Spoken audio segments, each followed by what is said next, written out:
আদম আলাইহিস সালামকে সিজদা করেছেন, এখানে নূরে মুহাম্মদী আছে, এলমে নূর আছে, এলমের নূর আছে, সেই কারণে আল্লাহ ফেরেশতাদেরকে আদমকে সিজদা করার জন্য বলছেন। সবাই বলো সুবহানাল্লাহ। এই কারণগুলো আল্লাহ কোরআনে বলে দিয়েছেন। এগিয়ে নিরূপণ করে করে আর উদো বুঝাতে মেডিদি বানাই দে, মেডিদি বানাই দে, মেডিদি বানাই, তো মেডিদি বানাই দুনিয়ার মানুষ বনুর ফেরেশতা সিজদা করিব।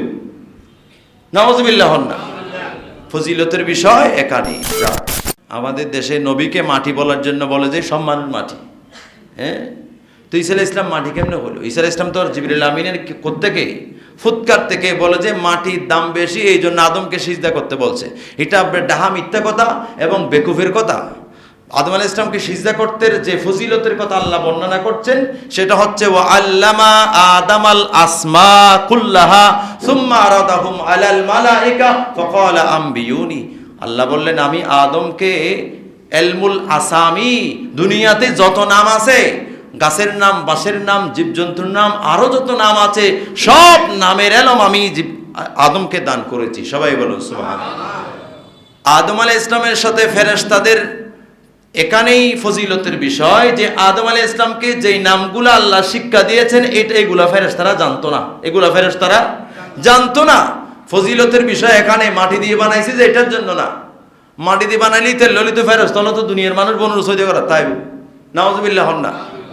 আদম আলাইহিস সালামকে সিজদা করার যে হিকমত সেটা হচ্ছে আল্লাহ কোরআনে বললেন ওয়া আল্লামা আদামাল আসমা কুল্লাহা। আল্লাহ আদমকে নামের শিক্ষা দিয়েছেন, যত নাম আছে সব নামের এলম, এটাকে বলে ইলমুল আসামি।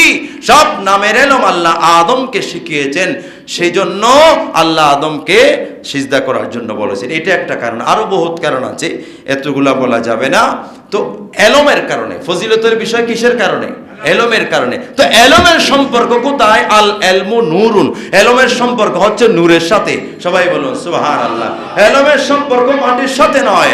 আল এলমু তুরাবুন কোথাও নেই, আল এলমু নূরুন আছে, এলমের সম্পর্ক নূরের সাথে। সুতরাং আদম আলাইহিস সালামকে সিজদা করেছেন, এখানে নূরে মুহাম্মদী আছে, এলমে নূর আছে, এলমের নূর আছে, সেই কারণে আল্লাহ ফেরেশতাদেরকে আদমকে সিজদা করার জন্য বলছেন। সবাই বলুন সুবহানাল্লাহ। এই কারণগুলো আল্লাহ কোরআনে বলে দিয়েছেন। এগিয়ে নিরূপণ করে করে আর উদো বুঝাতে মেডিদি বানাই দে, মেডিদি বানাই দে, মেডিদি বানাই, তো মেডিদি বানাই দুনিয়ার মানুষ বনুর ফেরেশতা সিজদা করিব। নাউযুবিল্লাহ না। ফজিলতের বিষয় এখানে। যাক।